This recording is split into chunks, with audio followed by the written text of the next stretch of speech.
નમસ્કાર, વિરાટ સમાચારમાં આપનું સ્વાગત છે। પવિત્ર શ્રાવણ માસની શરૂઆત સોમવારથી થઈ હતી અને પૂરો પણ સોમવારના રોજ થયો છે। ત્યારે ગોહિલવાડમાં આ માસના રોજ ઐતિહાસિક ધાર્મિક સ્થળો પર મેળાઓ તથા જોવા મળે છે। ત્યારે વાત કરવી છે ભાવનગર જિલ્લાના તળાજા તાલુકાના સાંકડાસર ગામના કામેશ્વર મહાદેવના મંદિરની।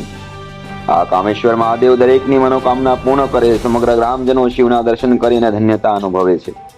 ત્યારે દર શ્રાવણ મહિને દીપમાળાઓ થતી આવે છે। ત્યારે આ વર્ષે પણ સાંકડાસર ગામમાં 1008 દીપમાળાઓ કરીને સમગ્ર ગ્રામજનોએ શિવની દીપમાળાના દર્શન કર્યા હતા। આ મંદિર પ્રાચીન સમયથી શ્રદ્ધા અને વિશ્વાસનું સ્થાન ધરાવે છે અને આરતી ઉતારે છે દરેક લોકો। આ સાથે દર સોમવારે દીપમાળા પણ થાય છે અને મંદિરના પૂજારી હસમુખગીરી તથા ગામના સૌ સાથ સહકારથી જ આ કાર્ય પૂર્ણ થયેલું જોવા મળે છે। વધારે વિગત સાંભળીએ જ આ જ ગામના યુવાનો પાસેથી।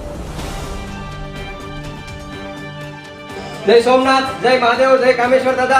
हूँ છું વિપુલભાઈ ભીલ અને આજે સાંકડાસર આંગણે મહાદેવના સાનિધ્યમાં છીએ। ત્યારે આજે શ્રાવણ મહિનાનો છે કે શ્રાવણ મહિનો પૂરો થયો અને આજે કહેવાય કે મહાદેવના સાનિધ્યમાં અમે છે ઊભા છીએ। સાંકડાસર ગામને આંગણે કહેવાય કે ગામનું એકતાનું પ્રતીક, ધર્મનું પ્રતીક અને આસ્થાનું પ્રતીક અમારા એવા કામેશ્વર મહાદેવના શરણોમાં અમે કહીએ કે દર સોમવારે છે 1001 જ્યોતની છે એ મહાદેવની આરતી કરીએ છીએ અને 1001 દીવડાની આરતી કરીને અમે સૌ ધર્મપ્રેમી ભાઈઓ આજે છે મહાદેવના સાનિધ્યમાં છીએ અને આ અમારું ગામનું એકતાનું અને અખંડિતતાનું પ્રતીક છે।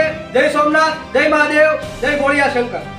કામેશ્વર દાદા સાંકડાસર ગામની અંદર આપણે ગામ સમસ્ત અને હસમુખગીરી બાપુના કહેવા મુજબ આપણે જે 1008 દીપમાળાનું પ્રાગટ્ય કર્યું છે તેમનો ગામ વતી આપણે ખૂબ ખૂબ આભાર માનીએ છીએ અને હસમુખગીરી બાપુનો પણ આપણે ખૂબ ખૂબ આભાર માનીએ છીએ કે આવા ધર્મના કાર્ય કરતા રહે અને હિન્દુત્વ આગળ આવતા રહે।